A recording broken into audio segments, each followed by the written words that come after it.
Hi, this is Sarah Lacey, and welcome to TechCrunch TV. My guest is Richard Tate.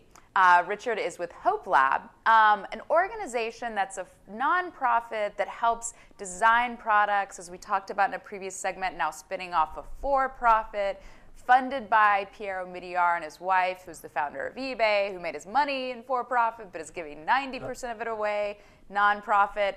You know, these are two worlds that we don't see combine a lot in Silicon Valley. So, I want to talk a little bit about how you guys are making it work on both sides of the equation. Maybe a good place to start would be telling us just a little bit about HopeLab, why it was started, and what the mandate was. Yeah, absolutely.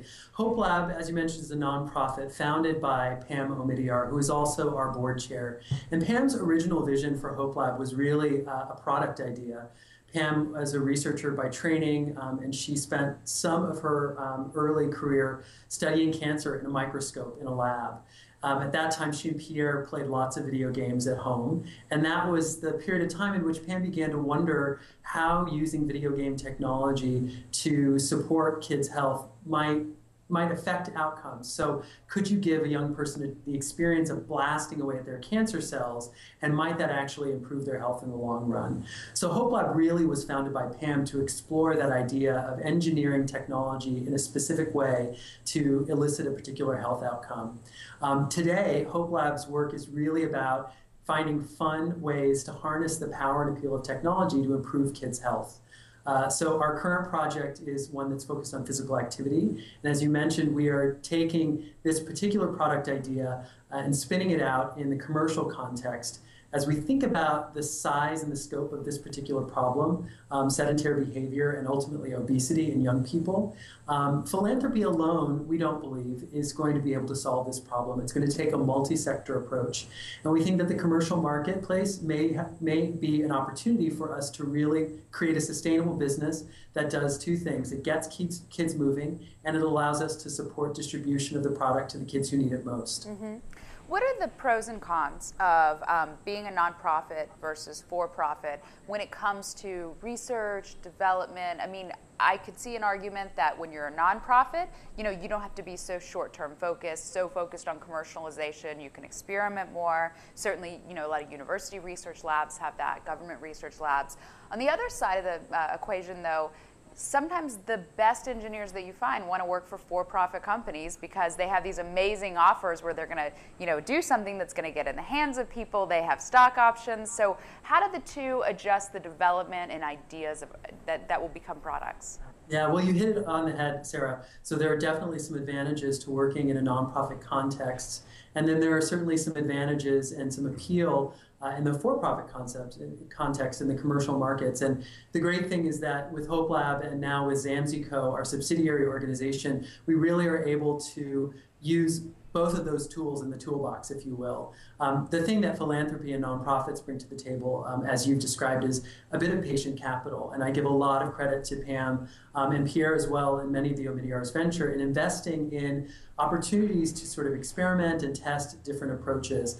And quite frankly, that level of experimentation, and in the context of HopeLab, that level of scientific research to evaluate outcomes is not always something that's achievable in the commercial context. There are so many other pressures to move product and get them out to market quickly that don't always allow for the kind of research and efficacy research that we do here at HopeLab.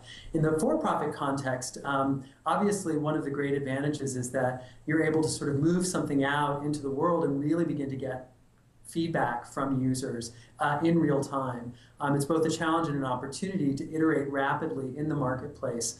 We believe that we, as HopeLab, have brought this product to the appropriate stage. So we've proved that it can be efficacious, designed it based on the input of kids that we've worked with, and now we're ready to sort of put this out into the marketplace and see how people respond and iterate around it in that context.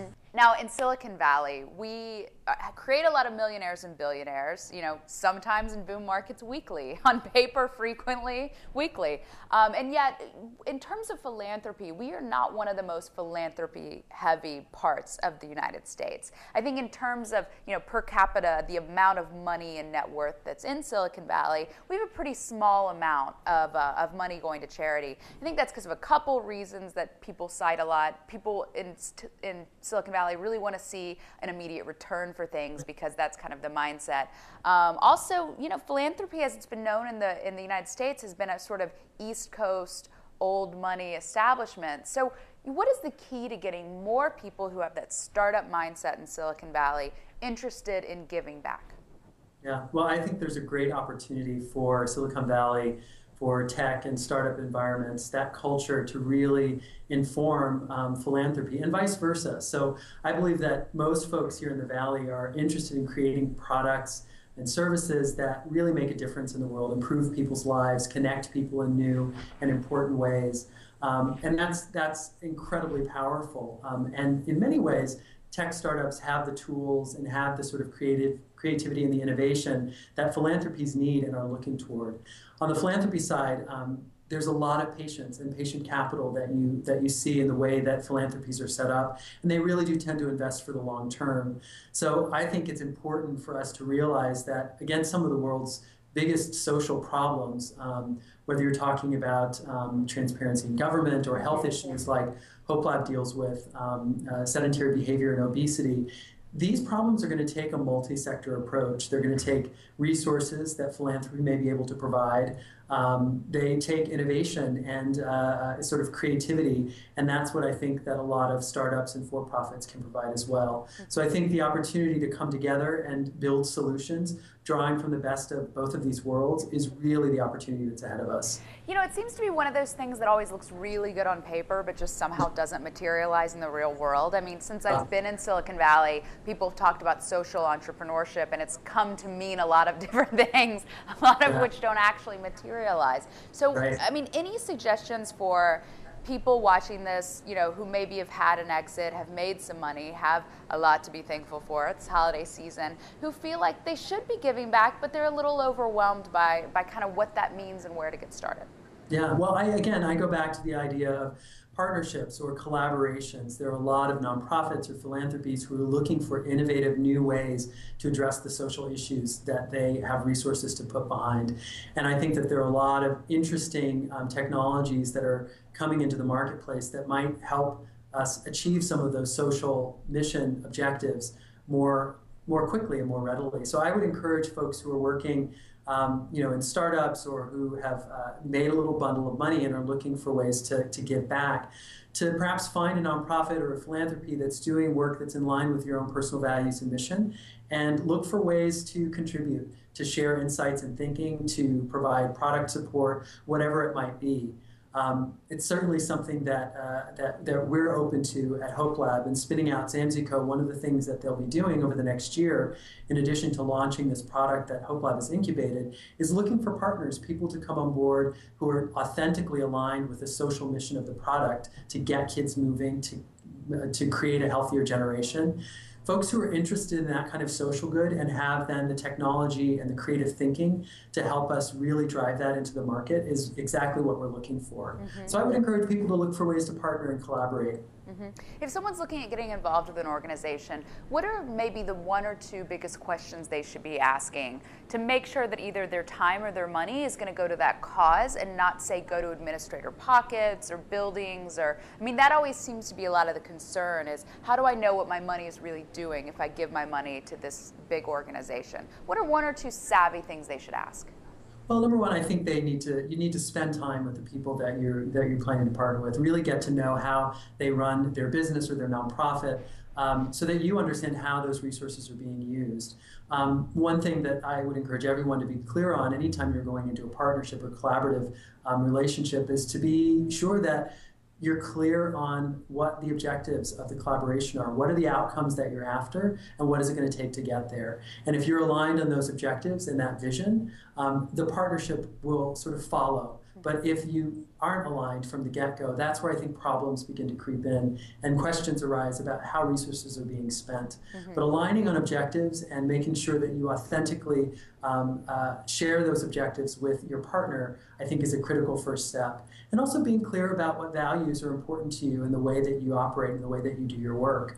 And make sure that there's no conflict between your particular approach and the approach of the organization that you're partnering with. Sounds a lot like figuring out who you want to invest in your company. I think another key is, the most important word you said, I think, is authentically. I mean, there's a lot of nonprofits who just want money, and they'll probably tell an investor anything that they want to hear just to get that donation. Right, absolutely. And that's where I think, again, spending time and really understanding how people talk about their work, and again, having them articulate what the objectives are for the work that they do, is a way to really begin to understand what's motivating or driving a particular organization. And I think that that can illuminate opportunities for partnership, and also opportunities to sort of identify places where perhaps it doesn't make sense. There's nothing wrong with saying, gosh, we don't share objectives, or we have a different approach to this, and wishing folks the best of luck and moving on to other opportunities. But that time spent really understanding one another, I think, is a critical path to a successful partnership. That, or you just need to, found eBay and then make a bunch of money and decide you're going to start a foundation. Well, there's that. But I think the great thing about what Pam and Pierre have done is that they really are looking for opportunities to bring other people in. Again, this sort of multi-sector approach to problem solving. A lot of these problems are big. They're bigger than any one nonprofit or philanthropy or company or billionaire donor can solve. And so creating opportunities for people to bring their best to the table, the things that they're particularly good at, to address a problem, is part of what the Omidyar enterprises have really done. And that goes for HopeLab, as well as organizations like Omidyar Network, Humanity United, the Ulupono Initiative. There are a lot of interesting structures that have been established by the Omidyars to really help people collaborate against big social problems. All right, well, thank you for joining us. We will let everyone else get back to their Thanksgiving leftovers and running out to get bargains. Happy Thanksgiving, everyone.